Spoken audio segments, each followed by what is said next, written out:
gentlemen. Welcome to the show. Thanks for having us. We appreciate it. Yeah, I've got the band, well, members of the band Suck Brick Kid. It's a very I don't know if I want to say it or not, you know? Well, I figured if you wanted to, you could. But now the name, when I saw it, I immediately thought of Home Alone. Yeah. It is a Home Alone 2, very specific. Home Alone 2, right. Yeah, Home Alone 2. But yeah, we definitely stole that for sure from there. Okay. Is it from that? Yep, it is from that. It is from all right. that. Punk band out of Florida. Yes. So thanks for taking the time on a Wednesday night at 9 p.m. Like I said earlier, I'm sure there's better things that you could be doing than talking to a Joe Blow from Scranton, Pennsylvania. But I appreciate your time. And you got a lot to talk about. Lots coming up. We got a new record coming out on May 17th. Yep, that is correct. In true punk fashion, the title of that is "The End Is What I Want." The end is what we all want. This day and age, right? Yeah. Yeah, I guess it's, it just depends perspectively what type of end we all want. But yeah, it's actually, the record title is derived from a little shithole hole in the wall bar around the corner from here. And Ian was taking a piss one night in the restroom, and scrawled with a knife over the urinal was "The end is what I want." So he took a photo of that, and then we said, well, what if we just took photos or found bathroom graffiti, and then we wrote each individual song about however that person felt. So vicariously writing, if you scribbled something on a wall, what was that person feeling? So in reference, "The end is what I want." How was that person feeling? What was, why did he feel like he needed to write that on the wall?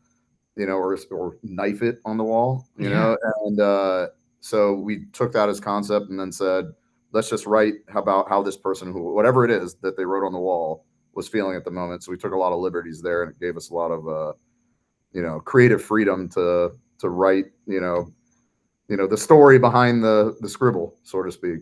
Yeah, I like that. I wonder where that person is today. Funny enough, oddly enough, yes, exactly. This is, you don't want to meet your heroes type thing.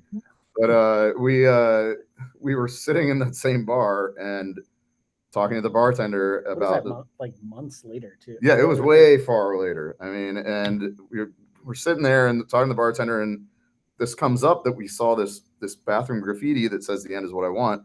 She's like, "Oh yeah, that was this dude Hal, I think his name was, right?" Yeah. And she points at this bar seats like 12 people. It's a very small hole in the wall, no refrigeration. Basically, they just have these ice troughs and they put the bottles of beer in it, type thing. And so I'm talking to the woman. She's like, "Yeah, let me introduce you." So we meet this dude who inscribed it on the wall way long after we wrote the song and recorded it.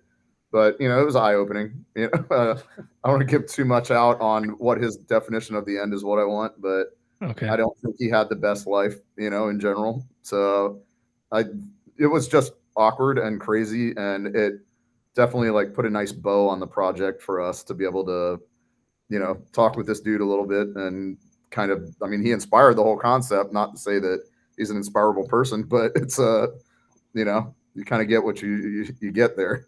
That's wild that you guys found him. Yeah. We didn't have to go far. The two of us sit in the same bar, but that's so crazy. I guess maybe he's not happy, but I guess I'm happy he's still alive because for sure. Imagine really that was inscribed years past, so, or way further from then. So, maybe he's in a better spot, in his head and in life, and I hope he is. I think he is. Based off he's still here. So he couldn't want the end that bad. Yeah. I have a friend that jokes about wanting the end, you talk about end of the world stuff or whatever it might be, and he's always just like, "Yeah, I wish," or why not me? Do you really? Though? I hope he's kidding. I hope he's kidding too. He's been doing it for 20 years now, so at this like the point. same person who's online being like, "Oh my god, I'll drink bleach or something." Like it's like you would not drink bleach, dude. That shit Yeah, it's would be like, so bad. will you though? You What know, are you it's talking like, about? obviously you don't want to challenge anybody to a, anybody in that position to, Yeah. move forward with a plan. But, I think it's easy, for people to take phrasing like that and make it, it's like, oh no, I broke a nail, I'll just kill myself type thing. And it doesn't really, equate, I Yeah. think there'll be worse days and worse things, but we're a very emotional society in general. We need to, Especially now. Uh, especially like, in 2024, I think, and then obviously with the internet and, the social media aspect of life, and where you can literally tell everyone how you're feeling to try and, you know, get a reaction out of people or get the. And I hate the worst is when people like say like, "Oh, I'm having a bad day," or "prayers needed," or whatever it might be, and it's like, "What's yeah, wrong? What's happening? I hope you're okay." And they just post it, and then they like remove themselves from it. yeah. Actually, the first song on this new record, we saw a bathroom graffiti, and it said, "I wrote on the wall, dot dot dot, take that society!" Exclamation point! Exclamation point! And so when we started thinking about that and writing about it, it was like we're such a like, and I referenced this early on something else. It was basically we speak it into the abyss. We write it on Twitter or X now, I guess, or we feel the need to let everybody know that something we're saying is important when in reality it's probably not.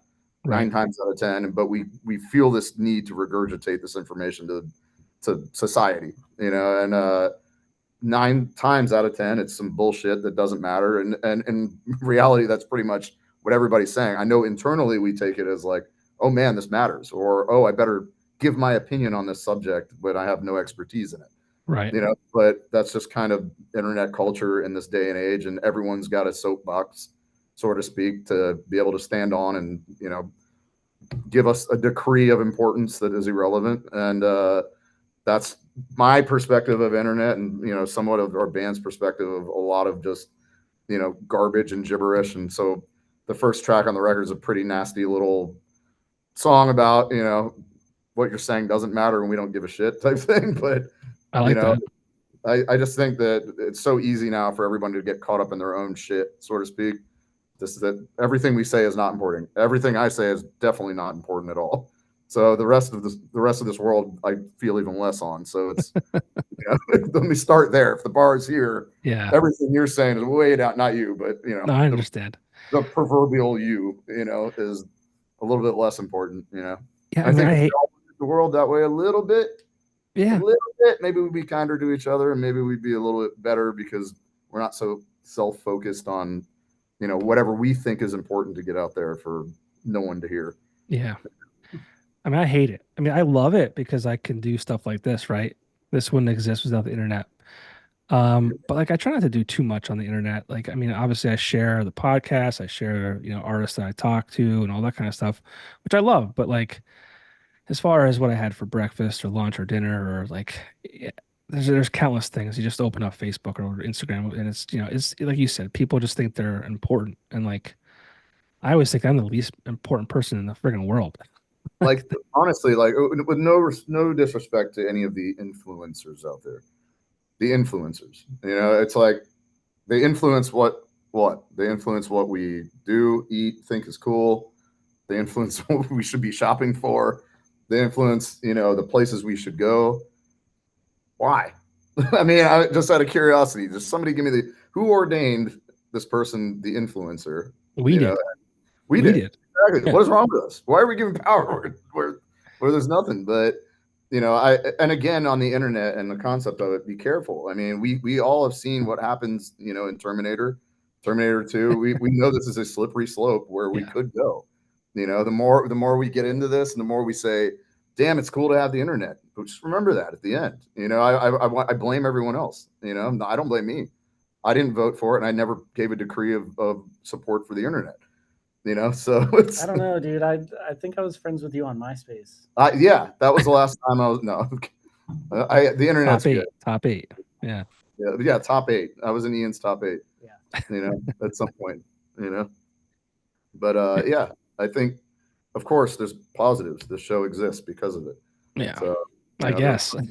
yeah, that's the highest positive, but there's a lot of other negatives, Yeah. i.e. everyone who, again, the echo chamber of importance is, shouldn't maybe be there. And like I said, when I was growing up, whatever I would say, it would echo to my mom and dad probably, and they'd be like, all right, that sounds cool, shut up. And it's like, now we've got to hear what all these people have to say, which is, a lot of people don't need to be heard, and there's nothing wrong with that. Or even too, like, just like words don't solve big issues. Like No. it's like it just kind of chiming in on the topic of something going on. It's just kind of like, and so why are you the person that we should listen to for this? This is the ordained preacher of concept that we've created on the internet, whether it's some guy on X or whatever it is. But also, I have to compliment the hat. That's a pretty nice hat you got there. You can see. I can. How do I get? I need to get one of these. I need you to ship me one of those. I love. You're familiar with the Mothership? Yeah, I think Joe Rogan is awesome. My one of our buddies we were just in Austin. We played a couple shows during South by Southwest there, and a lot of the people we were with, they were constantly basically just going to Mothership and then coming back to the venue. And one night they were there, and I don't remember who was there. It was like Joe Rogan and a few other people. Pauly Shore stopped in and some other things. And one of the dudes has a pack of Zen, and my buddy is big with Zen. And then the dude just comes out and like fist bumps him and throws him a pack of Zen right before he does his bit. And it was like, it's just very funny. And Mothership's awesome. I mean, it's a great spot. Joe Rogan's amazing, and Yeah, I mean, I could do a separate. Well, the thing about this hat is it's one of one. So one. And first of all, what's the price? I don't know. I mean, it's scarcity. It's scarcity. Yeah, I mean, so first I gotta say thank you for noticing and respecting the comedy Mothership. I used to work for a screen printing and an embroidery company as early as like 2 or 3 months ago, and I wanted to try and get Joe Rogan to print and do his merch with the company I worked for is called Axelrad. And so I got a bunch of hats done up. The one I sent him was black with white thread, and I had our designer make a bunch of different Comedy Mothership t-shirt designs and also stuff for his Higher Primate website. And I sent it out, fingers crossed, and I heard nothing back. You know why? I'll tell you. Okay. I have never seen Joe Rogan wear a hat. I've seen him wear a hat. Has he? I've seen him wear hats, yes. So yes, wait, I have. Maybe I'm wrong, but that was he got the hat and he's like, look, everyone's got to see my bald head and that I like to eat elk. It doesn't show well through the hat. And yeah, so I was like pushing elk or bison or elk. It's elk, yeah. Oh yes, yeah. The hat that I sent him wouldn't be a hat that he would necessarily wear. At least from what I've seen, I don't know him unfortunately, but I've talked to Joe and I know that he would not wear that. Yeah. But no, it was like one of those things. I'm like, okay, worst case scenario, nothing happens. I said like middle of the road scenario, he at least like maybe wears one of the shirts on a podcast episode or wears the hat on the podcast episode. Next level would be mentioning where he got it from, and then ultimate would be him printing with us. Oh yeah. And then inviting me onto his show. That would. But no, I mean, like a serious podcast, and when I say serious, not that this is not. This is very serious, but I feel like it's not. I can't listen to too much of the Joe Rogan stuff. I have a lot of buddies who do. The only reason being, I don't think there's an episode like under like 3 hours or something. It feels like they're a million years long. I could be wrong. Am I correct? They're very long. Yeah, 2, 3, 4 hours sometimes. I just don't know. I'm never in one spot for that long to be able to listen, I think. And that's the hard part. Or I'm interrupted too much, even if I'm like working or whatever. Yeah. To be able to like really pay attention. So yeah. So I sent him the box. I don't know if he got it. I mean, I sent it I had an address. Like I had the Comedy Mothership. I at least had somewhere that I knew that it could be sent to. I mean, I couldn't send it to a studio. No one knows where that is, right? But I'm like, I know that he has a physical location, and whether I don't know how things work. Maybe he never got it. Maybe Some people that worked a door opened it up and took it and ran off with it. Who knows? But he did not call me. We are not printing for Joe Rogan.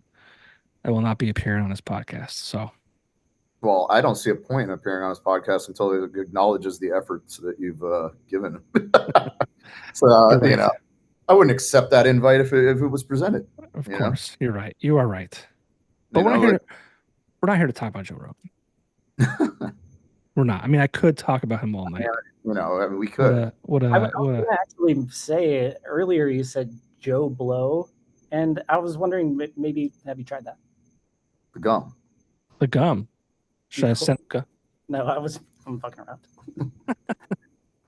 No, I have not tried that, but maybe I should. I don't know. But Are you in like a basement or what? this is a basement. Yes, I've had The only guests. basement because we don't have basements here, but Pennsylvania has basements. Yeah. And that looks like a very nice basement. You got like brick, you got lights. This is I'm sitting at my bar in my basement. I You have a I don't bar. I have a bar in my basement. Yes. So this is the back. Currently the bar top is where my computer is sitting. I do podcasts from here. I do that more than I do entertaining people at the bar. So I want to come do this podcast in real life at the bar. That sounds more appropriate. and you know what? People keep this is a little over 3 years I've been doing this for, and people keep saying you got to do it in person. Like, you're right. You are 100% right. There's no better way to have a conversation than face to face, person to person, right? For sure. But there's some things that are limiting me from, getting a studio. I don't make money doing this. This is purely a passion project, all that kind of stuff. So Well, Joe Rogan, financially, if your boy Joe Rogan flips you, I think he signed for what? I don't know, this new Spotify deal. It's, I think he's got more a few money than he needs. Yeah. spare pennies you can throw your way. So he's gonna hear this, and then yes, I'll be on my way. But so yeah, so there's I can't afford to do rent at a studio, and then But why B, go to a studio when you have a bar? right. So but Like, I also I that's don't like want to. backwards. You're going to where we don't want to go. I don't want to go to your studio. I want to go to your bar. Okay, so You know? I would have people, and I've thought about doing this, but then I don't want to invite strangers into my home. I'm not a stranger. We go way back now. You're We've been right. on this podcast for at least 10 minutes. Episode 2, you're no longer a stranger. Then you can come into my home. But yeah, so there's that, right?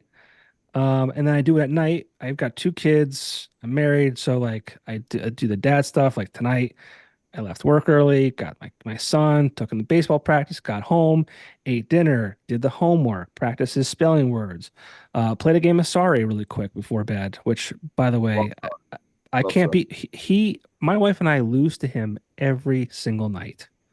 My wife won tonight, but like, I don't understand it. There's strategy, He There knows is B6, and we're definitely smarter than he is. My wife is a pharmacist. She is way smarter than I'll ever be. Like, there's no way that this kid should be beating us every night, but he does. So I do all that stuff, and then I do the podcast at night when my children are in bed, and then my wife can get a break from me being me and kind of just chill out, watch whatever murder show is on Netflix, and she has her time, I have mine, and it's a good balance. But if I had a studio I had to go to and all that kind of stuff, I'd have to leave the house and do all this. But Yeah. No I don't way. know. No point. There's no point. We just need to get a lot more episode 2s going so that we can, come see the Welcome. basement. What Got beer? Anything on tap? I'm still actually no. I used to have a kegerator, but I got rid of that when I moved out of my last house to come into this house. No, 2 houses ago. I have a place here in the corner for a fridge, and I have not yet bought one. So nothing on tap. There's whiskey and stuff like that over there. No beers down here at all whatsoever. Like I said, I don't entertain a lot of people. It's weird. Where is Scranton in Pennsylvania? It's like east Northeast. Yeah. Northeast. So Northeast. kind of like towards like the no disrespect to the Philadelphia side of this nice state, but the shittier side, I guess. And I say that only because my whole family's from Pittsburgh area. So it explains a little bit of Yeah, there. we're east of Pittsburgh, north of Philly, south of New York. They call it NEPA, which is northeastern Pennsylvania. We played in Philadelphia several years ago.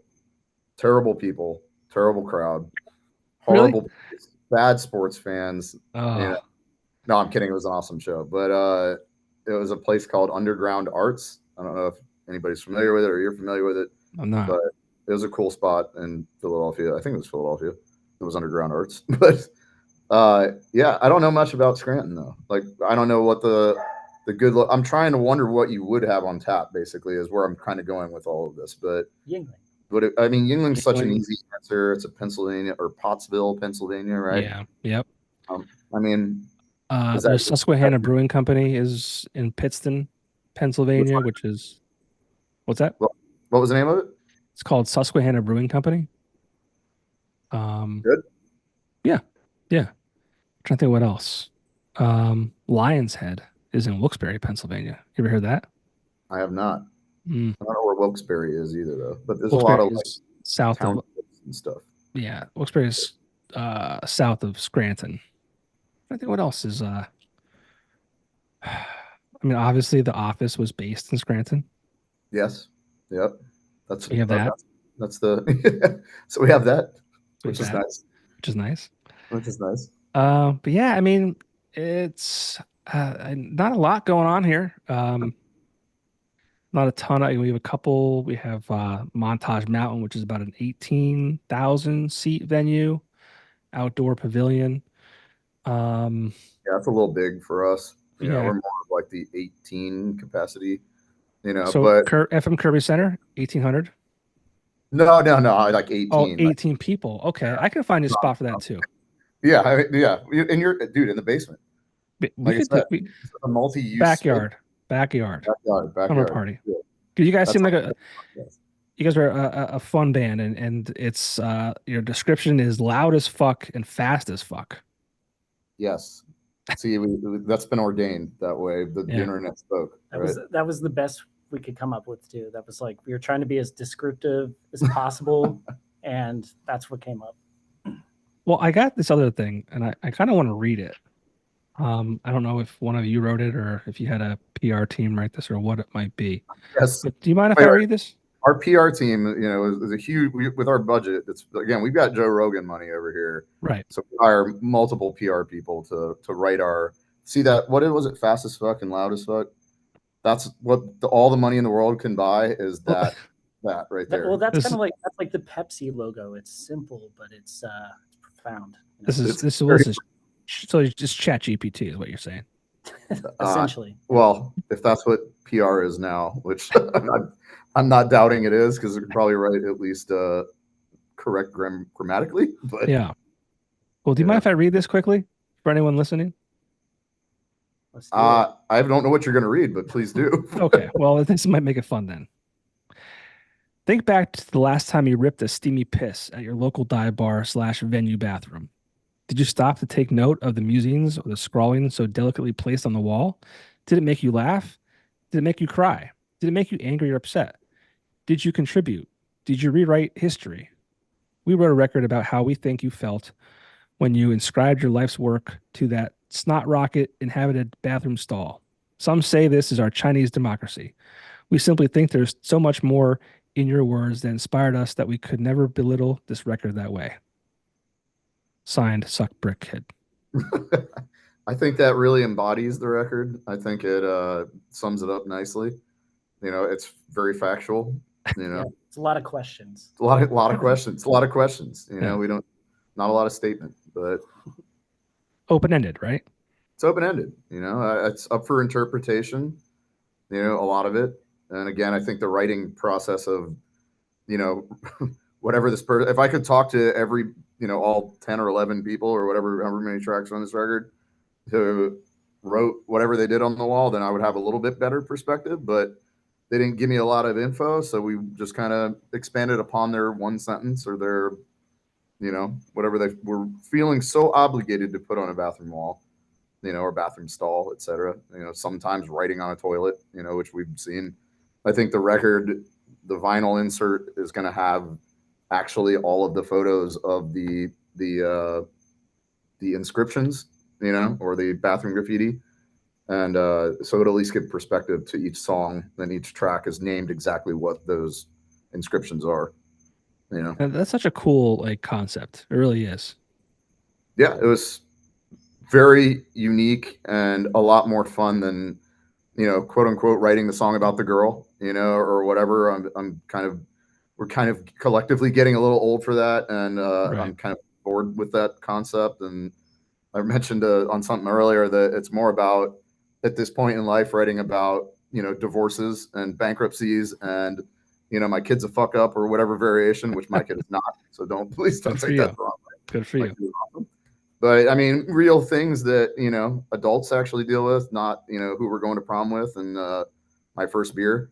So we kind of Right. wrote this record a little bit differently than, I guess, standard punk bands or, you know, pop punk, for lack of better words, would talk about, you know. So it gave us a lot of creative freedom, and I'm appreciative of the concept, and I have to thank Ian and kind of guiding that boat and creating that concept, you know. It's you're right though. You know, you're getting older, and it's Well, you hard, didn't right? have to, I said it. You didn't have to say, I'm getting much older. Yeah. Well, and you're an elder punk, right? This is like I don't even. That is, I hate that. He loves elder emo. Yes. Yeah. I elder love. Yeah. elder emo. Okay. No. I don't. The elder. The whole thing is. Oh, crust punk. Yes, I'm a crust punk. That's yeah. No, I'm kidding. I'm kidding. Don't use any of these terms. Old They're all- punk. yes. So you hit the nail on the head there. You know, I'm getting slight grays in my beard that weren't there I got 'em yesterday. too. You know. But you're right though. It's like like a lot of the punk stuff is not, you know, it doesn't have that context in the songs. It Did you doesn't speak to all ages anymore. right? You know, we're trying to, and that honestly, like, not to get too deep into it, but genre by genre, like, it's very easy to say you're supposed to write this in pop music or country, the song about my dog and my truck and my gun or whatever variation that we're writing in country at this point, you know.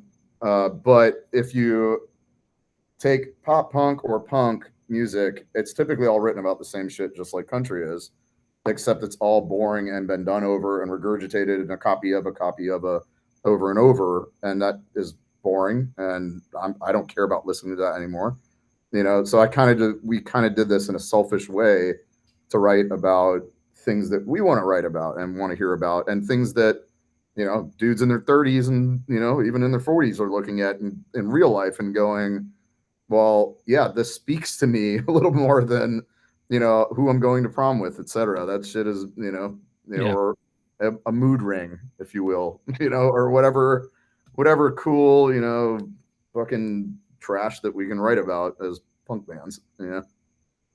Was that hard for you to do, like with the Honestly, style of it music? was so laughably easy Nice. that it was so refreshing and laughably easy not to be like pigeon-held, which I know the only people doing that would be ourselves, but to say that, no, you got to do it this way, or you got to write it that way, or you got to, you know, and we worked with a really great production team. Ian's kind of kicking the project off.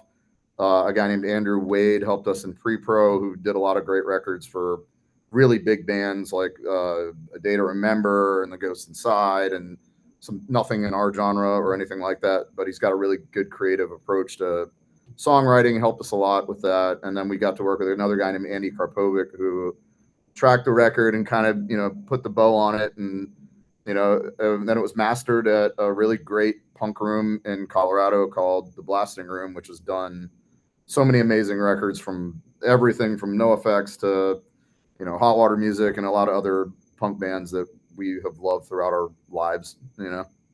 Yeah. So, but yeah, it definitely was faster, easier to write in that way than it is about just writing about somebody calls out a topic and you start writing about it. And I think it made a really cohesive body of work, you know, on the record to basically take the same model and just take something and then like one inscription and then write how that person was feeling, and then the next inscription, write how that person was feeling.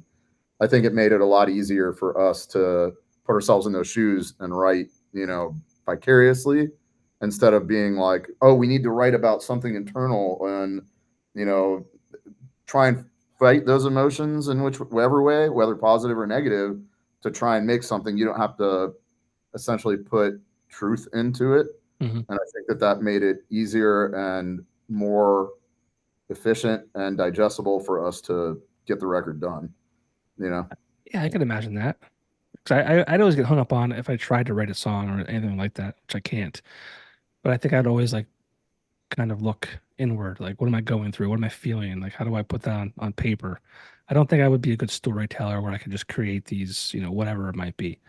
Well, think you actually might be, because I kind of feel the same way. Like I've had a pretty good life. Like things are, very as expected for the most part, and I'm happy about that and thankful for it. But notice he said had, which is past tense. Yeah.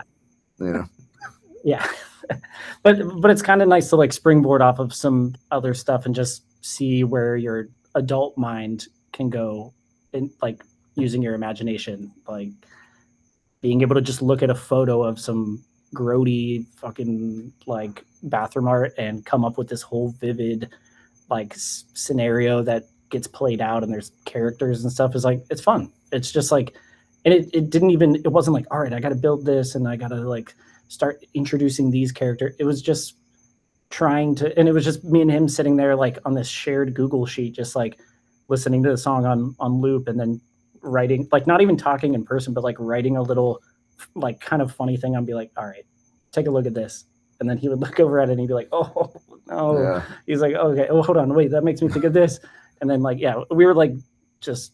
It basically towards the end just became like, how stupid and offensive can the line be? Like almost like, there's a lot of dumb shit in this record where, everything from like squirrels giving AIDS to humans and, fucking, there's a line about like basically a dude having no dick, but he still has balls. So his balls are lonely and blue.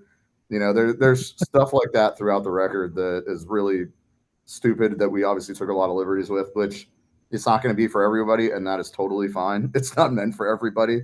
It's definitely, if you take it too seriously, it's probably not for you, and that's okay.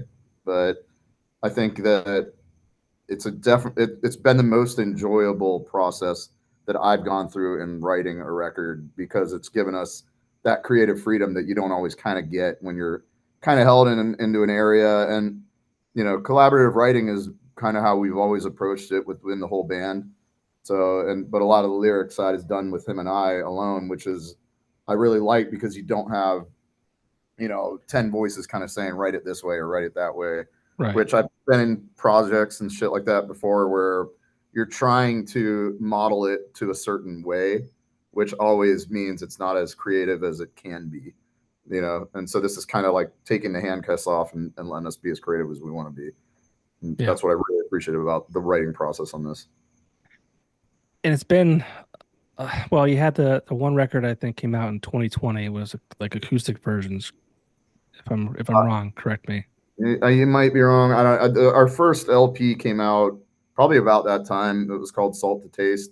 Right. I believe it was right before COVID, and it was right before COVID, which was very annoying, because when we put the record out, we had a lot of plans, a lot of stuff going on that kind of got trashed, in the process. Yeah. And we kind of recircled back and said, well, what can we do right now? So we played a bunch of acoustic shows around that record that were like spaced out and, COVID friendly and masks and, all that fun stuff throughout that time. And we didn't get to play a lot of full band shows throughout that, because that wasn't really a thing, for most of the time.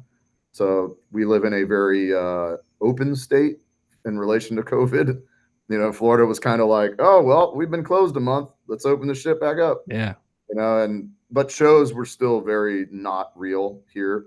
So we played a bunch acoustic, and sometimes it would be like, like people are like 40 yards away type thing, and you're playing acoustically in this little like tent, but nobody can be around each other. So there's like 10 yards between them all. And it's very like strange, almost looking at it being like, if this is the future, I don't know if if live music ever has a chance, at this point. And, I'm glad that we're not all the way past COVID, but I think it's nice that we're seeing live shows become a thing. I know where you're at in Pennsylvania was probably the last one, or Yeah, we maybe were locked down for. Yeah, I mean, we're not California by any means, but yeah, it was. I don't think, and no disrespect to Pennsylvania or California in the processes, but I think they're still. I think they were one, and you're probably two. But Probably. I just know that because I actually told the story earlier. I went to a show in Pittsburgh not long ago, and in Florida we've been playing a lot of shows. We've done a lot recently. I haven't seen a mask at a show in a long time. It happens, of course, and I applaud anybody who's willing to do that. Not because of COVID. Fuck COVID. There's so much other nasty bullshit that's spread around, whether it's the flu or the cold or whatever bullshit. I hate getting sick. I hate getting sick from a show. That's so annoying. And obviously, so I respect it. But Pennsylvania or Pittsburgh, go to a show and it's like a DIY space or whatever. It's like, this is like a few months back. It's like, to come in, you got to put a mask on. And I'm like, man, I haven't put a mask on in like 2 years. I'm from Florida, so I put it on. I don't care. I'll happily do whatever it makes everybody feel safe, and we get in and I'm immediately like, well, what do we do when we grab a beer? And it's like, well, we don't sell anything alcohol in this venue anymore, or we don't do alcohol in this venue anymore because of masks. And I'm like, well, fuck, I don't want to be here. I don't care about the show that much. I mean, I've seen a lot of bands, in my life. So as much as, I want to see, Wow. bands play and shit. But you know what? The beer was kind of the main reason I was going, but I'll go ahead and, hang out for a set and I'm going to walk across the street, So, How do you a venue and make money without the sale of alcohol? Selling masks. So yeah, the mask is what, $5 now? I think inflation. Are we? I don't know. I think the mask came free with the ticket. It wasn't very. I don't know if the business model is very sustainable. But at some point, I don't know when. What I don't like, and let me figure out a way to phrase this. It doesn't come off as I'm like anti this or anti that or positive this or positive that. What I don't like is in any format of life, any format, individuals, just like I said about the soapbox, dictating their beliefs of any which way onto other individuals. If you believe, first off, if shows need to be taken to that level of strictness of health and concern, they should not be happening. Shows should not be happening. You should not be putting people in a room if you feel that has to be controlled in that environment. So again, I understand that can sound like I am anti this or positive that or whatever. All I am is, if we don't feel it's safe to have a show, then let's not have a show. Right. We didn't do that for years. But when is it okay for us to have a show? And who is making the calls for us to have a show? Of course, every venue and owner of every venue has the right to say what they want the rules to be in every venue. But it doesn't make a lot of sense to me to be a venue that doesn't sell anything. How are you even surviving other than GoFundMe's and bullshit that is which again, the CDC, again, you can say this person said this and the government said that, but my friend over here said that masks don't work, and my friend over here says that masks work. All the bullshit and all the noise and all that stuff. Again, it's typically a singular person dictating concept. And I don't care if it's about COVID, if it's about anything political. Why should one person get to dictate to a mass anything? So when you're going into a venue, if you want to wear a mask and it makes you feel safe, I think you should absolutely do it. I think that if you tell me that a mask will make you feel safer, I'm all for it. My job is not here to make you feel uncomfortable. However, at what point do we move forward? Right. Somebody tell me when, because is it forever? If it's forever, I don't know, man, then maybe we shouldn't be doing shows here. Right. And coming from Florida, I'm a little jaded because I was like 2 months in, they're like, yes, kick it back up. COVID's gone. Obviously that was not the case, but, and it's not to belittle the serious nature of COVID, Right. But truthfully, I don't want any of the shit. I don't want the flu. I don't want the common cold. I don't want anything. I guess if everyone else could mask, I'd really appreciate it. Every single human other than me, that would be awesome. Yeah. I like a theme park, or whatever. That would be very cool to go to and be like, everyone's masked, so I am perfect. I don't have to wear a mask because everyone else is masked. Right. But I just think we're now at the point, several years in, where everyone is welcome to make whatever calls they want in their own buildings that they operate. However, if we're over at House of Blues and there's 2,500 people in it, and then we're somewhere else and there's 2,000 people in it, but then over here, this venue that holds 50 is like, nope, we're not doing it. You got to wear a mask. I'm like, what? We have no consistency anymore. There's no format of like wrong, right, and different.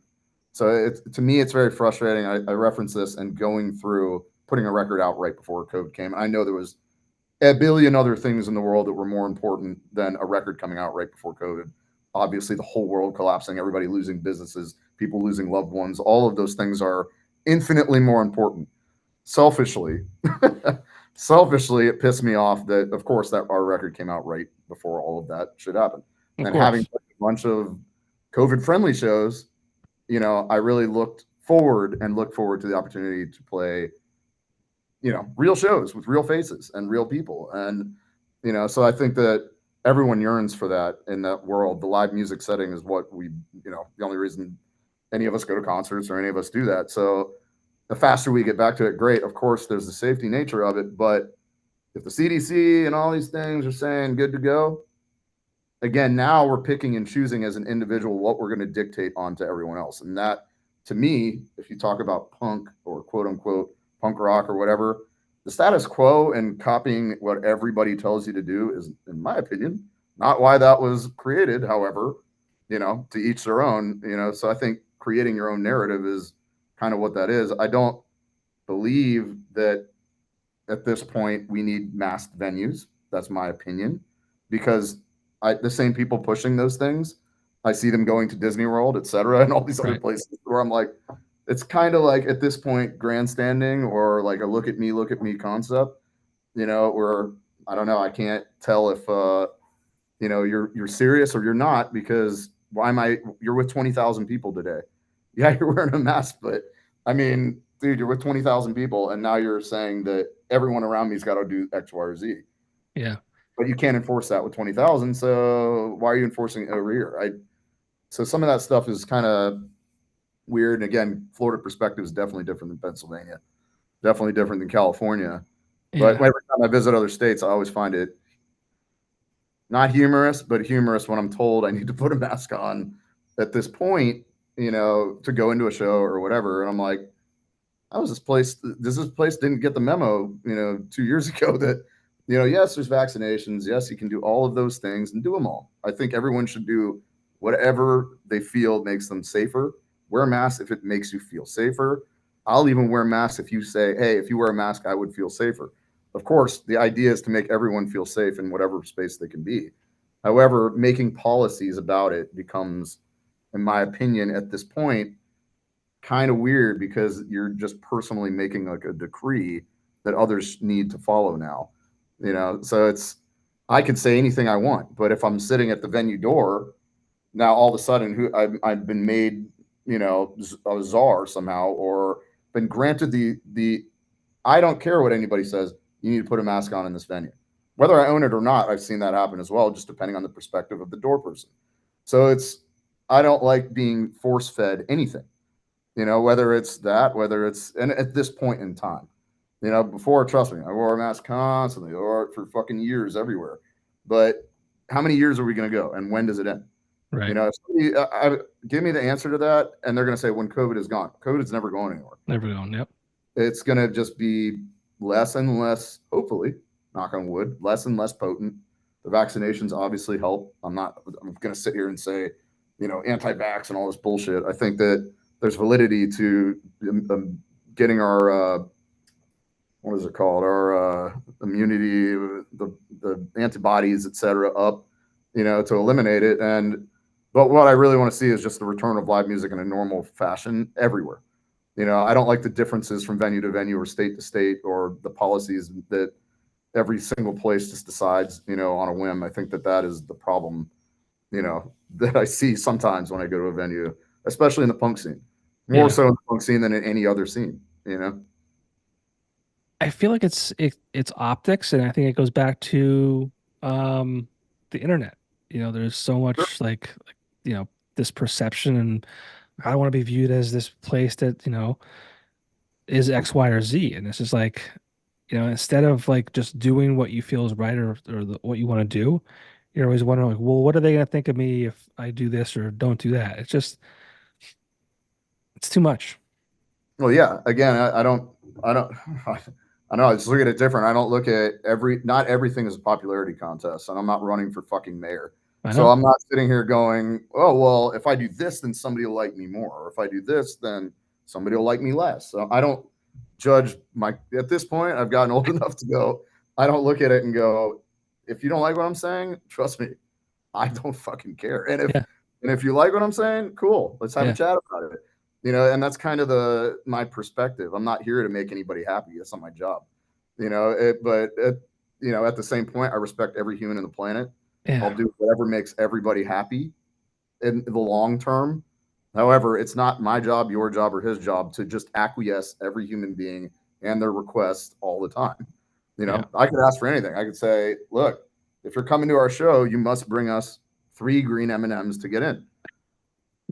Okay, Try well, that. why Try did that. I put in? I don't know. I'm just doing it. Yeah. And that's kind of like where I'm getting at here. Like, no one really should be able to dictate anything to anybody, Yeah. other than the basics of life. I Hey, agree. here's the entry, here's the price. If it's too expensive, I don't care. It's too expensive. I don't like that it's expensive. But guess what? Should I bitch about it? No, just don't buy it. That's Yeah. how that's how the market works. If you don't want to buy something don't go to, if the show is too expensive, don't go. That sends a message. If the show is, affordable, go. Support bands, support that stuff. But, I've seen like, oh, the t-shirts are too expensive now. It's like we charge like $15 or $20 for a t-shirt. It's like, that's a lot of money. And I'm like, man, are That's you kidding standard. me? Yeah, I was gonna say have you been to a big concert where they're charging like $75 for a t-shirt or some shit? So Well, I mean, working in that industry will open my eyes to a bunch of shit. I mean, well, I mean, that's kind of what I'm getting at. Like, we'll set the price at 20, right? Or 15, or depending on where we're at. We'll charge as little as we can. But if you don't like it, I don't care. Don't tell me if you don't tell me it's too expensive. Say it with action. Don't yeah. fucking I also think that the consumer doesn't know that a venue will also take a cut of your merch. For sure. Fortunately, we are pretty lucky to not play, and Live Nation and other big concert promoters have gotten in enough hot water recently, and the tide has kind of turned with some of the bigger bands kind of lashing back and Yeah. posting their dirty laundry about merch splits and things like that. That I think Live Nation just came out maybe a month or two ago and said they weren't going to take splits moving forward. So that was a big thing that, in the merchandising world for bigger bands, etc., Yeah. playing Live Nation rooms. I don't know. I can't say the rest for, some of the other guys doing it, the bigger rooms. But yeah, the merch cut. And then obviously the cost of, cotton has gone up substantially since COVID.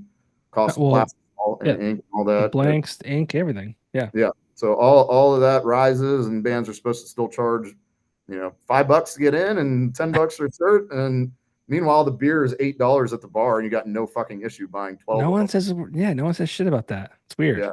Yeah. That Trust me. shirt will last. I love it. You're like, you're sitting at the merch booth selling something, and dude walks up with like a $9 Sierra Nevada or some shit in his hand, and he's like, yeah, dude. I mean, I would have bought it, but 15 is kind of a lot. And I'm like, dude, you're carrying around a $9 beer. Dude, it's like, I mean, I get it. Don't buy the fucking shirt. I would save my money for the beer too. Yeah. But I mean, it's hard for me to take you seriously on pricing if your beer is almost the price of this fucking shirt and you're saying it's too expensive. And the shirt will last you forever ish. Yeah, I mean, at least 3 washes. But it's I think I'm really selling our merch well in this conversation. Yeah, buy the merch. Buy the merch. Buy the merch. It's more it's more cost efficient than buying a beer. Yeah, but which one will you have more fun with? That's up for debate. It's up for debate. I mean, Maybe the shirt you had the shirt you hand down to your the son. debatable is one beer is not 10 beers. One beer does not make 10. So yeah, I don't know. Maybe the shirt's more valuable if it's 1 for 1. But 10 beers versus the one shirt. I'll take the 10 beers. But maybe the shirt you buy and it's a constant reminder of what a great time you had at the show. Maybe one day you hand it down to your kid. Maybe one day you get a girlfriend and that becomes her favorite shirt. So your girlfriend steals that shirt. Now it's cute because like she stole your shirt. Ha ha ha. I don't know why my brain went to this, but I really was like, in my head, I'm like, all right, so you're on your deathbed. You're trying to decide what you're going to leave your children. And you're like, you know what? I got this Suck Brick Kid shirt from, some show in Pennsylvania. I got nothing else. I have nothing else left. I've got no money. I've got no properties. I've got nothing. But to my son, who I value most, here's my one Suck Brick Kid shirt that I got from a long time ago. I think that really speaks volumes. I think I would do both. I would get the shirt so that I remember the night, and then I'd get the 10 beers. Well, you're rich, man. Because hey, I'm at a punk show. Come on, man. It doesn't take, No, dude. Our trick is to don't tell us to any of the venues. Our trick is to load. We have a road case that essentially is like a cooler. So we load that shit with ice and beer. We roll it into the back door, and then we don't buy the beers at the fucking bar. Yeah. But it should be part of the deal. You don't pay for beer. We don't do that in Orlando, though. We try and support our local venues. All the other ones, fuck them. But, We'll see this new record coming out, and it's not, COVID is, as of right now, it is an election year, so who knows what's going to happen. But as of right now, you're going to release this album, and there's nothing stopping you. There's nothing holding you back. No, I mean, other than, age and, nothing really holding us back with this one. And that's awesome because I feel like it took a long time to get here, to this point. So to get this record finally moving and get the first single out, I was like, oh wait, it's real. Wait, there's actually a record that's happening. And so I think we're putting out another single in 2 weeks, I think. So I'm excited about that. And then obviously the record comes out May 17th. So on Smartpunk Records, which we're very happy with. So but yeah. That's cool. So when this airs, there may be 3 songs available from the new record coming out the 17th. But as of right now, there are 2. It's okay, probably, and Unacceptable. Yep, those are the 2 available right now. And Unacceptable is a 40-second little hateful song, and then loud as fuck, fast as fuck. Yeah, fast as fuck. Yeah, literally a 40-second song. Is it 40 seconds? I think it's 40 seconds. It's a shorty. 45 seconds, 40 something seconds there. Damn, it must have just went into another song after that, and I didn't even. Yeah, it happens in a split second. It's gone. So it's shit. But it's okay. Probably was really like the single that was released, and then we did a video for it that's also out on YouTube right now. 45 seconds. 45 seconds. Yeah. My fiance, probably, says, 45 seconds, a minute, who's counting. She always tells me that to, boost the ego a little bit. So. You want to talk about getting old? But nice segue there. It's a good segue. So when I was leaving Axelrad, like I said, I just left about 5 to 6 weeks ago. It was an awesome place to work. Like, total like DIY atmosphere. Everyone except for like 2 of us out of the 40, I feel like was in a band or had played in a band at some point. But last week I was there. They were putting up a basketball hoop inside the facility. And I'm like, holy shit! Like I can't believe I'm gonna be leaving this. Like, So it's like 4:45. We're fucking around. We're playing basketball. We're playing knockout. And like I'm not active by any means. And I decided to jump in this game of knockout. I win the game of knockout.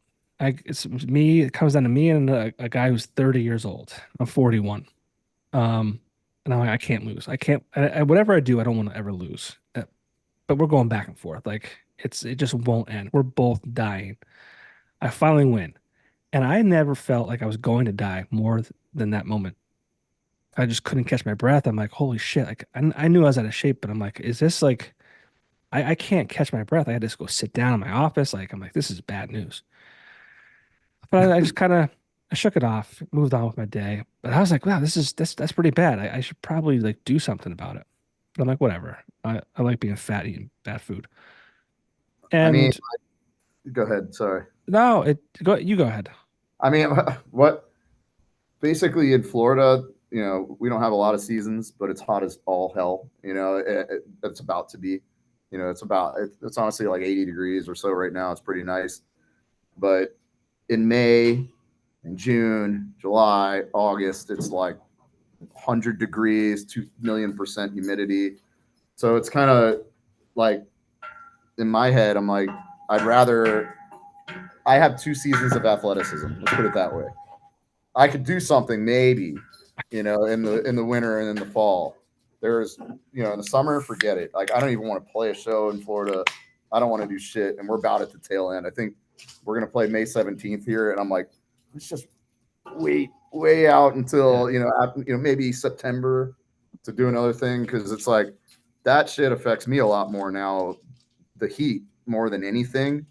We've played venues where there's no air. We've played venues where it's like the walls are dripping type shit, and it's like, getting a little bit older. That's not as easy as it used to be. When it's like, you're sweating for 45 minutes or 30 minutes or whatever it is, and it's not just like a little. It's like I can't see out of my eyes. You know what I mean? So, Yeah. I think that's the biggest thing that I can tell with age that is getting harder is playing hot, no air, 120-degree rooms. We played something in Gainesville, which I love. My favorite festival type thing that happens in this country is called the Fest, and it's in Gainesville, Florida. It's like 400 punk bands, kind of like us, that kind of all get together and play a bunch of different venues there. And of course, the venue that where we were at, the air broke on Friday, and we were playing Sunday, so there was no air, and we played at like 6 p.m. I think it was, and it was a hot day, probably 92 degrees when we played or whatever, and it was just brutal. At the end of it, I'm like woozy trying to get out of the fucking room, like, and I think that doing those shows that's where I feel old now. Any of the other shows when it's cold out, oh man, give me that all day. I feel like I'm 14 again. But the hotter it gets, the more difficult it gets. Yeah. So good. Yeah. But yeah, so the shortness of breath, all this kind of stuff. Like walking up steps, I'm like, oh, this is not good. So I went to the doctor and we're doing a whole workup of stuff. Like I had like an echocardiogram and I got a bunch of blood work done, and I have high cholesterol. Turns out, which I'm not surprised about, but it's not like terribly too high, but like it's high. And I'm like, yeah, this is it. This is being old, and Dude, you got to go to that veg diet, man. Just some salads and some beans here and there, and you'll get that cholesterol in order. yeah, listen, my lunch hour at work is like my favorite time of the day. And it's because it's the only hour of my day that I have to myself, really. Outside of work, like you come home and said, wife, kids, a million things to do. It's the only time of my day that I like get to sit down and just like enjoy a good meal and quiet. I mean, I I can love that part of the day. for sure. I think that's great. All I'm referencing is, I mean, sometimes salads are good. Sometimes, but not enough. Like, I mean, you could throw some, like some chicken on it or whatever, and I you would have know, to. I mean, or you just take the cholesterol medicine and you move it on with your life. I don't want to do that either. So Yeah, I'm gonna have to try to exercise and eat better. that sounds so hard. It's terrible. It's probably Let's think about this. So you're going to convert the bar in the basement to now a workout room, podcast room, and a bar? sure. Because it's going to be really hard to work out that room and stare at the bar and go, damn it, I'd really love a beer right now. Well, I mean, when you have no beer looking at you, I mean, Well, we got to work on this No, bar a little bit. I know. Those are empties behind it. Yeah, there's a can on your left. Oh, this is actually empty.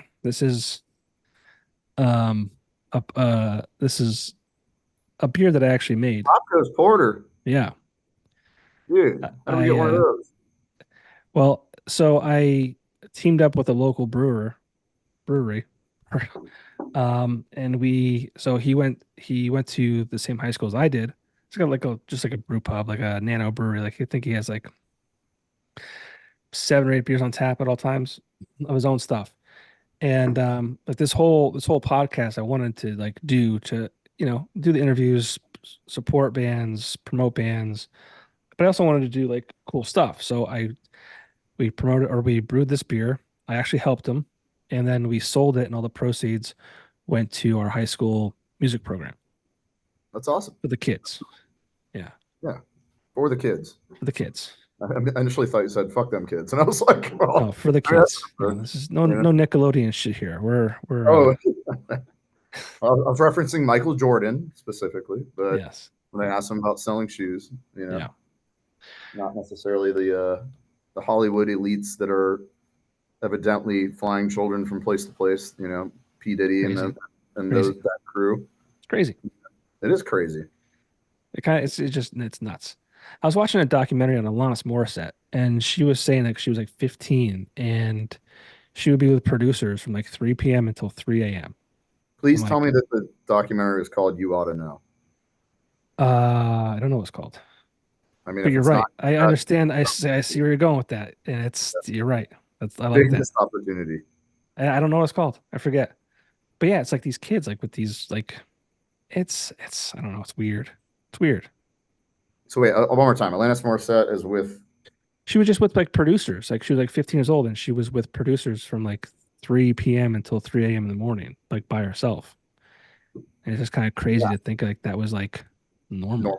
Yeah, definitely probably shouldn't be. And, obviously you see all the child actors that have problems, coming out of child acting. Too much pressure on children is not good all the way around. It's been proven, So, yeah, I don't know if we'll ever get better at that because we always need kids in movies. Home Alone was, exploited my boy Macaulay Culkin. Yeah, probably prior to Michael Jackson and others, but it's crazy. Yeah, so crazy. But no beer in that. Well, we gotta do something to liven this bar up behind you here. We gotta, This is I don't know, like a growler. This is also empty. It's all for show. This is fake. It's all fake. We need more of the real. We need to get this bar flowing. I know Scranton, Pennsylvania. You get snowed in there. I don't know if it's time yet, but you better be stocked up. I mean, these podcasts, often. Yeah. Podcasts are hard to do.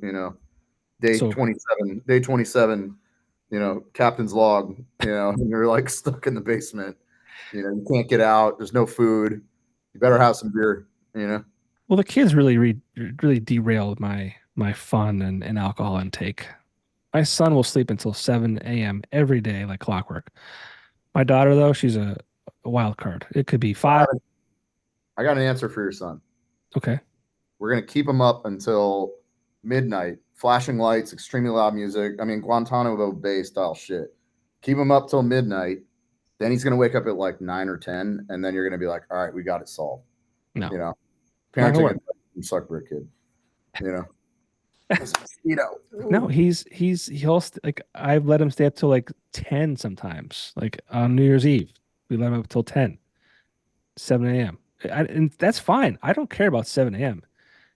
And he's 6, so like, he got to an age where like he would just come into bed in the morning and like turn the TV on, and I would still sleep. My wife and I. It's my daughter who is the problem. She could be 5, 5:30, 6.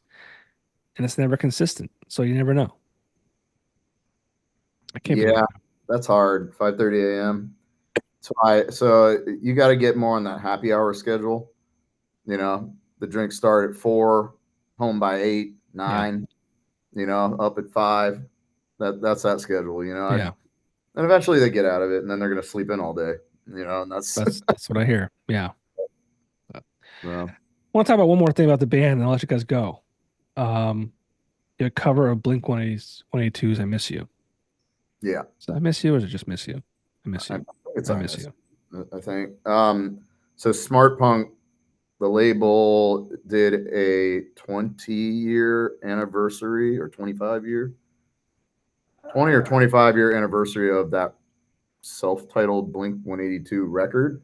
And so a bunch of bands got together and did one track each. Oh, that's And cool. I didn't know that. nation of it, and that was our track that we did, and we turned it from a very, very slow song into a pretty fast song. Oh yeah, it was loud as fuck and fast as fuck. Yes, see, we didn't we see, you declared it, we didn't declare it, Oh, I did no such thing. but I pulled it off yeah, somewhere. that was fun to do. We did it a little bit more low key than we would normally do stuff, and we just kind of did it on our own. Ian recorded it all and produced it and did all the mastering and all the, so it's kind of like a much more like internal song than, maybe off the records would be or whatever. So super fun to do. And I think there's a lot of really good tracks on the record. If you haven't heard it, beyond ours. I haven't. Yeah. That's So cool. check that out. It's cool. It's on vinyl. We have it for sale when we play shows. It'll be there. We're debating putting an online store that'll have that shit on it. But Gotcha. for now, when we play is when that shit's available. And as an elder punk, an old punk, old punk, crusty punk, or whatever we decide it's going to be. So nice and endearing. Old crusty shitty punk guy that I'm talking to on this podcast. No, you said it. Well, Ian said it, not me. Well, I guess I did say elder or old. I forget. But what are your thoughts about the way music is consumed and released and all that kind of stuff? Like that. I mean, I know how I feel about it. I don't really care for it.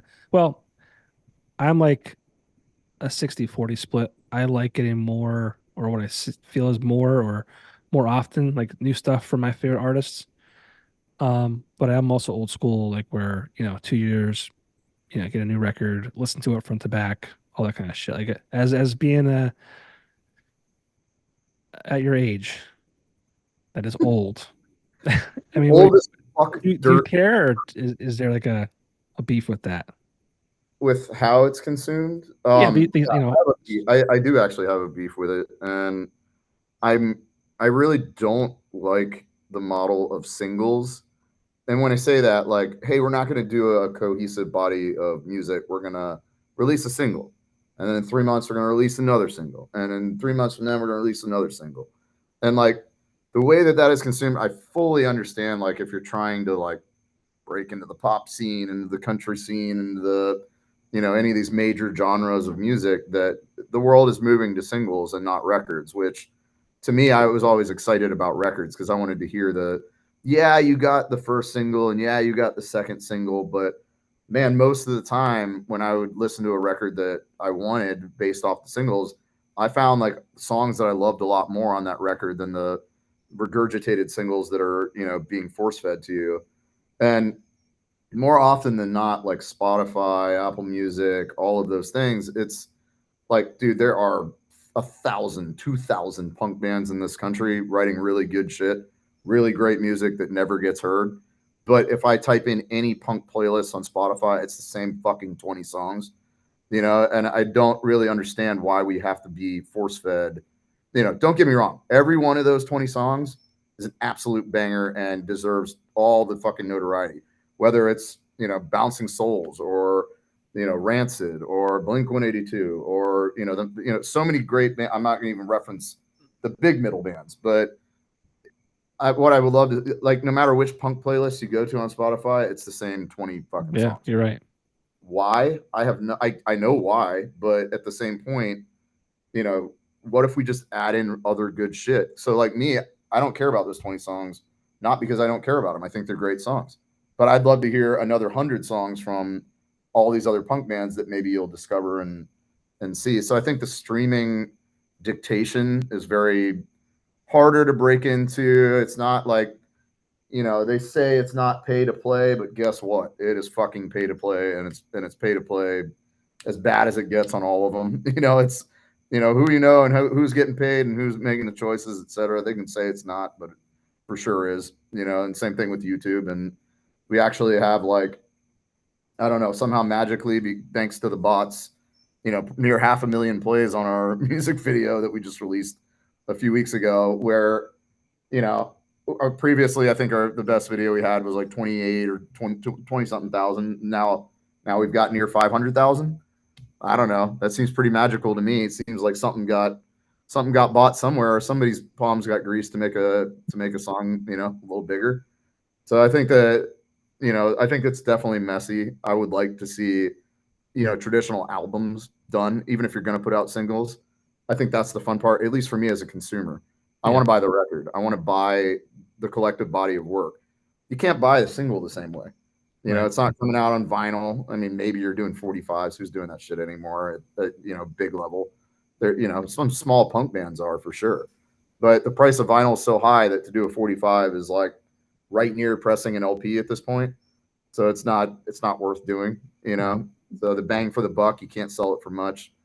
So I think, yeah, I've got a little bit of a beef with most of the way we're consuming music at this point. I think it's really bad for bands financially. Of course it is. If you look at the payouts from Spotify and, Apple Music and those things, it's a completely abusive system, of just, we'll pay an eighth of a fucking penny, for a stream. It's like, Yeah. and that's the way that music is, devoured at this point. So really artists don't have a lot of other opportunity. And, I love playing shows because that gives opportunity to buy records and things like that. And again, I don't, at our age, it's not about, oh man, we better sell, enough records to eat some Taco Bell tonight. I'm not that stressed on it. So, but prospectively, I just want people to hear the record and hear the music. And that's, Well, that's kind of why I feel like I like it. Like I kind of like the way it's being consumed right now. Obviously, like financially, it's not great for the artist, but I think it's amazing that we can go on to one of these streaming services and like remember a song from fucking 25 years ago that you're like, oh man, I remember I used to like hear this, or you like go back to it and you're able to find it on there and you can listen to it, or you could be like, oh, I didn't even know there was an album. I downloaded that on Napster or LimeWire or something back in the day, and it was one song and it had Bill Clinton at the beginning for some reason. But now I get to listen to the whole album. Or my favorite thing that I realized is whenever I was doing that illegally downloading stuff back in the day, I would download like these like packs of songs, and then the artist and song names weren't correct. So I'd put it on my iPod and be listening to it and be like, yeah, like man, I love Reliant K, and then somebody's like, dude, that is Comeback Kid. What are you talking about? yeah, the big Like it's just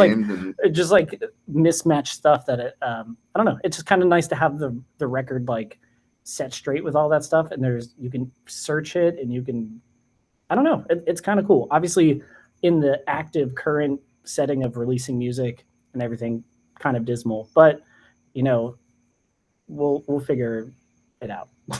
Like the goal is to play the music and get the people to hear it. So if this platform allows for that to happen, that's great. But yeah, to really show my age, I came from a time where the CD art had to sell it. So I mean, it was like, you go to like the old CD stores and the old like whether it was like Sam Goody, if anybody remembers that name, or FYE and things like that, they would have the listening stations. Yeah. And you would take your CD and be like, I gotta hear what this shit sounds like so I know if I want to buy it or not. Now music is so readily available that we don't have to do that anymore. However, we're not consuming music in the same. I mean, yes, when you go to upper echelons like Taylor Swift and shit like that, it is obsessive. It's obsessive. We're grabbing it and we want to hear all of it. And obviously you look at the tour scenario that she just did, biggest grossing tour in history, all that. So I don't want to say it's not all like that, but for me, when I would buy a CD when I was a kid, or I would listen to the shit out of it. I'd listen to it 8 billion fucking times because it's all that I had. Now what we're getting is we're bored quick. We're hearing a song and we're like, yeah, I heard it. And I am absolutely guilty of that. I can't listen to anything anymore like I used to, where I could listen to it 1,000 times. Now I'm like, I hear it once, hear it twice, hear it 3 times. I'm like, all right, I'm good to never hear that again. And same thing with movies. At this point, my attention span has been dwindled to, nothing. So it's like, when I was a kid, I'd be like, yeah, dude, let's watch that movie again. It's like, now I'm like, let's watch a movie that's 3 or 2 or 3 hours. I'm like, not today. I'm not watching. Yeah. Hour and a half max. Yeah, If yeah, yeah. it's I just noticed on Netflix, it's got the column or category. It's like under 90 minutes. really, It's not being oh promoted as it's now being promoted as these are easily digestible. And eventually, I could see a time where movies are literally like it's an hour. Our yeah, attention spans are between TikTok and everything that short video consumption is getting shorter and shorter by the day. So I think that movies naturally are going to follow suit, yeah, because our attention spans are becoming too small. And I think I think we'll see hour-long movies soon that make sense because they'll get to the point quicker, which right now we need to get to the point quicker on all of these things so that it's consumed easier. yeah. So it's sad to see it go that way ultimately, but And dude, I mean, you're talking to a guy you mentioned about selling CDs with the CD art. We have a place and it still exists. I mean, he used to have like 8 stores, maybe more, but now he's got two. It's called Joe Nardone's Gallery of Sound. Um, and I would go in there with like not having a goal like of a CD to buy. I would just go in there and I would flip through the used section and I would just oh this album looks cool. The art looks cool. I would just buy it. I would just spend money just to spend money. It wasn't until I had kids where I stopped actually going to the CD store and buying them because I'd spend $200 a month. It was financially irresponsible when for sure. I had children, but like that's how much I loved it. And getting that's why I mean I don't really love records. I love the idea of and concept of records, like this big thing. It's visually appealing. You can still pull it out and all that kind of stuff. But like I I was one of those guys. I would open up the CD and like pull out all the liner notes and go through lyrics and who did what and all that Yeah, shit. I love that that. was me. That was 100% me. And I'd look at who recorded it. Then I'd do the research on that. I looked at, I loved when punk bands would thank all the thank you lists because what I would do with that is I would take that and then look at every band that they thanked or that they've toured with in the past 10 years or whatever it is. And then I'd start seeking out all of those bands because I liked the way that this record sound. And that was basically our version of Spotify and how we Yeah, found new artists. that's cool. Now we're being force fed again, dictated to from this is an algorithm that says, oh, you like this band, so you're gonna like these bands. But again, that's dictation by an algorithm that maybe isn't the same as saying, well, this band is thanking these bands that they're not necessarily exactly like it. They may be adjacent to it or something else that may broaden a little bit of horizon with musical approach, etc. Again, I know that's an outdated concept, but I'm not seeing a new concept that I believe makes sense with Spotify playlist dictation because again, I'm hearing in any version of punk, unless it's curated by individuals, not necessarily the big overarching Spotify or Apple Music, you're getting the same 20 tracks over and over and over and over. And that's not broadening what we're doing. That's actually shrinking it, I think. Yeah. And that's kind of what I'm referencing about not enjoying the route we're going because I don't think it's as yes, is music more readily available? Yes, 100%. No, it's not as easy to discover what you're looking for because you're looking at it going, plays dictate everything. But dude, I've listened to so many great bands who have like, 1,000 monthly listeners, 2,000 monthly listeners, whatever it is, it's not a big number. So it's basically generally ignored. Yeah.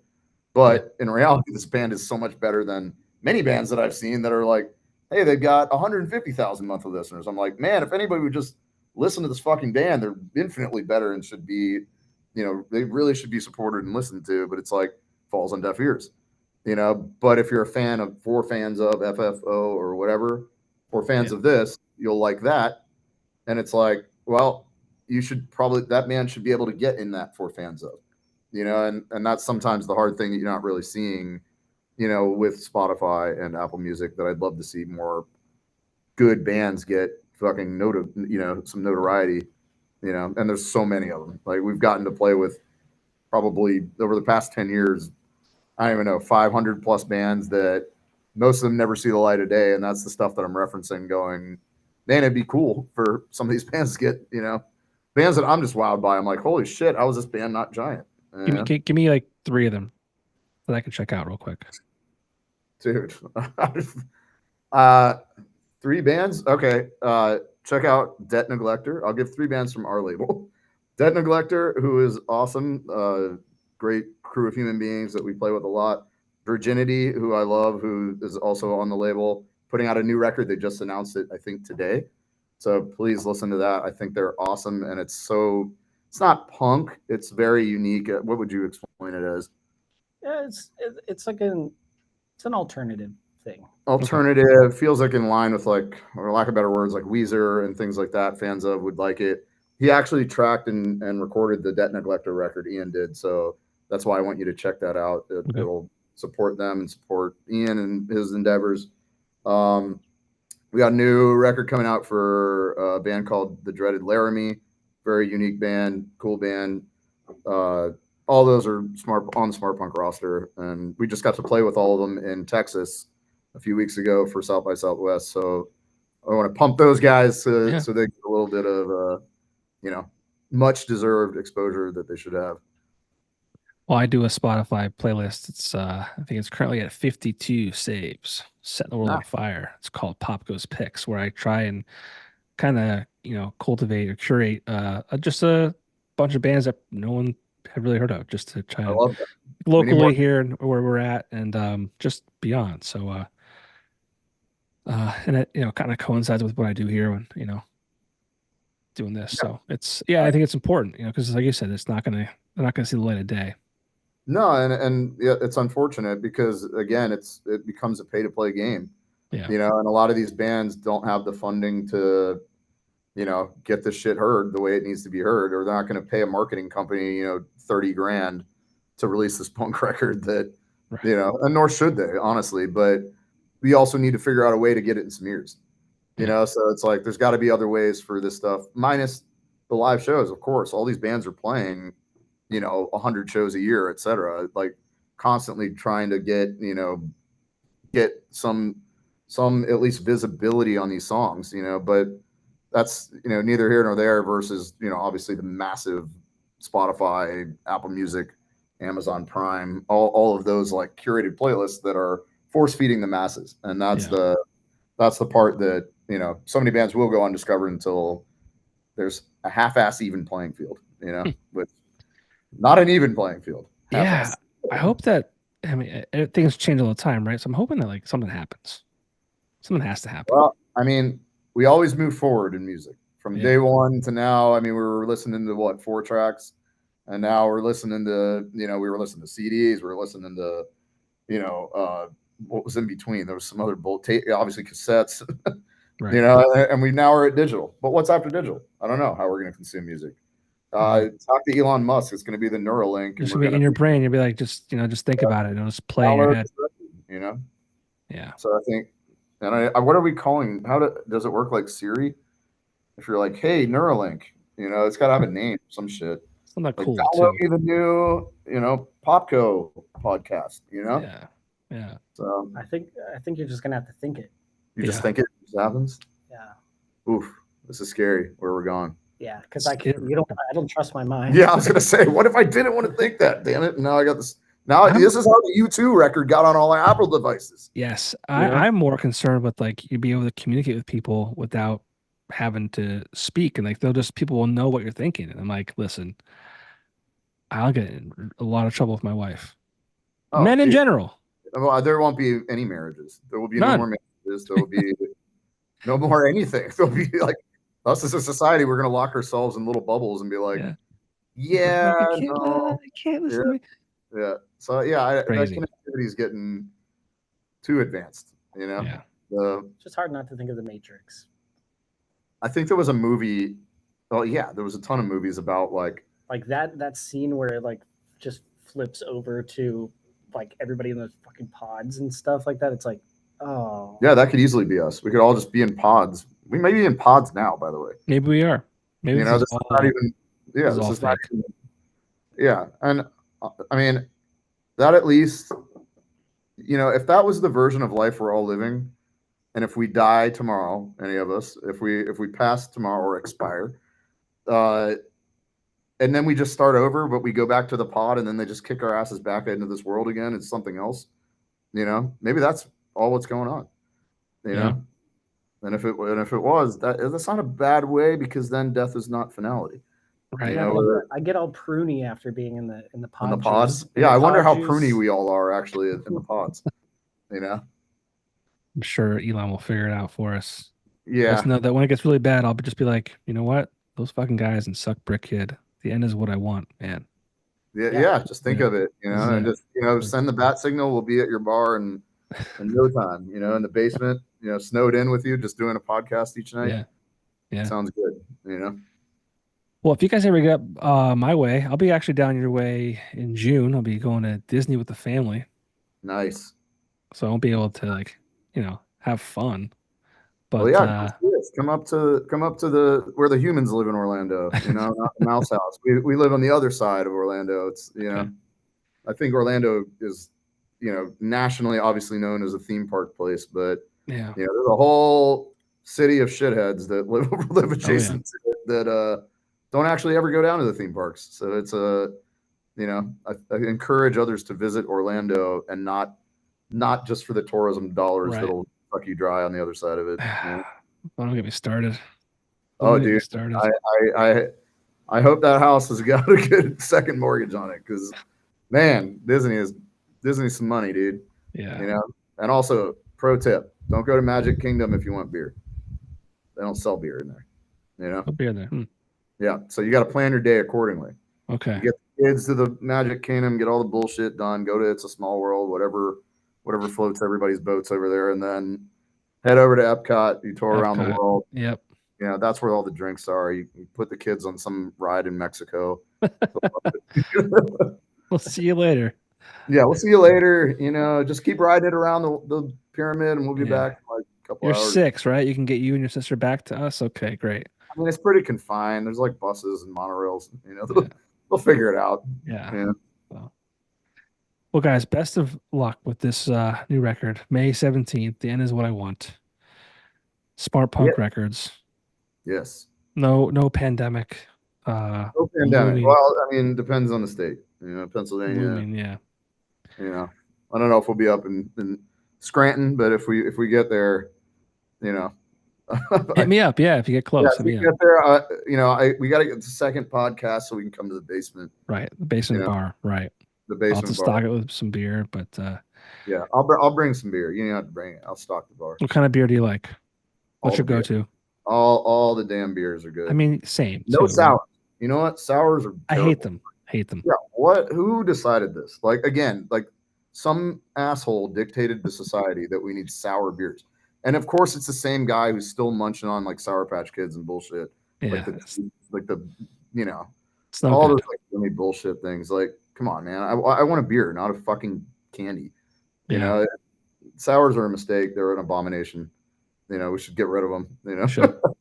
Yeah. If it was up to me, we would. But I think not about a beer I want, but a beer I don't want. That's what I just gave you. Gotcha. That's fair. That's like me. It's like what music do you like? It's like I like everything except for the bullshit country that exists today. Yeah, and that's fair. That's 100% fair. And beer is kind of the same way. I like most everything except for the sours. Yeah. I mean, and on that, country music today is not country music from years ago. So, and every genre changes, and whether it's pop or punk or obviously that, we're going to evolve and make worse and worse music, especially as AI gets more and more in tune with our capabilities. We won't be making music anymore, probably. Yeah. It'll just be a computer that goes, hey, analyze this band. All right, make me that record. That's scary too. That's happening already. It's fully happening, and we're watching it. Yeah. So making the jobs easy. The end is what I want. Yeah, exactly. You see where we're at? We've come full circle. The other day, so I don't know how things are by you guys, but I don't eat wings a lot. But I wanted some wings. We wanted chicken wings Friday night. We don't want to cook. Let's get some wings. Okay, cool. Go to the place's website. Website's down, so I can't see the quantities that they have to offer or pricing. So I call and I say, hey, what's the quantities that you have available? They're 6, 12, 18, and 30. I was hoping for 24. I probably could have got 2 12s, but I wanted 24. So I'm like, fuck it. 18 is not enough because it's me and my wife. let's go 30. I'll have some leftovers for the next day. No problem. I know wings are expensive, but I'm thinking maybe $30 for 30 wings, $1 a wing. I get there. It's first of all, they said half hour. It ended up being an hour. I get there. She gives me the check, and it's $45 for 30 wings. That's pricey. It's real pricey. So I guess I put my foot in my mouth before. I don't talk a lot about stuff on Facebook. This one in particular, I decided I needed to share on Facebook. And I said, I just spent $45 on 30 wings. I've never felt more violated. Tons of comments, right? So wait, so I got to you earlier on the this is too expensive, you know? And so someone commented, they said something like, "Oh, that's gonna like clog your arteries and blah blah." And I had typed out like, maybe I want to be gone from here. The end is what I want. Exactly. And so I didn't actually end up posting that or commenting back on that because I was like, that's kind of grim. But you know what? At the end of the day, maybe the end is what I want. So I really get a lot of therapeutic value in writing out an email, like completely, yeah, and then just deleting it. Yep. So I don't actually send it when I get some, thing work-wise or whatever, somebody's telling me X, Y, or Z. So I'm like, I'm going to tell you exactly how I really feel in this email. And then right before I send it, I just highlight the whole fucking thing, delete. I've gotten it off my chest now. Yeah. And so I don't always believe that we've got to share every detail, but for sure, putting it on paper or in an email, or you're about to post it or whatever, it's definitely therapeutic to get that out and done. It's not necessarily effective to really emotionally post on anything social media wise or any of those things. It's all bullshit. And yes, it's all there for a look at me. And I want to hear from people who support me and blah, blah, blah, and all that. And of course, do it if that is what you're looking for. But most of the time, just writing it out and getting it out there and getting it off of your chest in a way is sufficient, But if that was the case, we would not have this record. So I'm thankful that people love to throw their shit on a wall so that we can write about it, and i.e. it's kind of a physical, tangible feeling about what social media is. So yeah, I love the concept. What a cool creative thing to do. So like I said, best of luck with that. May 17th, the end is what I want. And hopefully you guys go out there and kill it. Well, hopefully. So literally, yes, end everyone's life. Yes, the end. Yes, and the end is coming. The end brought to you by Suck Brick Kid. Yes, we are the rapture. So Grant, vocalist in Suck Brick Kid. We have Ian. I don't think I ever even introduced you guys formally by name, but Ian, guitar player in Suck Brick Kid. Yeah, thanks for doing this. I really appreciate your time. We appreciate you having us on. It's been fun. I wait the day to be sitting in the bar with you there and enjoying some not sour beers. When you guys are big and famous, when you get to that level, and you can just look back and say, you know what, it's probably that Popko guy that took us to that level. I mean, just don't forget me. We're just holding on to your coattails as you try and grab onto Joe Rogan's, and we're all going up together. Yeah, we're gonna send you our address, maybe hopefully a hat or two. Yeah, where's my hat? We're looking for a hat. We're looking for Kid merch. That 101 comedy Mothership hat. Actually, that colorway is tight. Oh, thank you. Yeah, I appreciate that. You have to send me your address though, because I have some shirts, some podcast shirts I can send down. Hell yeah! Yeah, I will absolutely wear that. I gotta say, just shoot me your what? We'll talk. Once I hit stop recording, we can talk for like a second, and I'll let you guys go. But guys, thank you. Appreciate it. Appreciate it. I guess everywhere, social media, Facebook, Instagram, YouTube, Suck Brick Kid. Yeah, we're primarily at this point really only fuck with Instagram just because it's easier. Honestly, Facebook is like it's not as messy. Yeah, Facebook is like I don't even know what's going on. Thing is like a disaster fire. right now, and Twitter, I don't want anybody to know my actual thoughts, so it's kind of my actual thoughts are best left for this podcast and others. Sounds good. All right, guys. Thank you again. Appreciate it. Awesome, thank you. All right, we'll see you.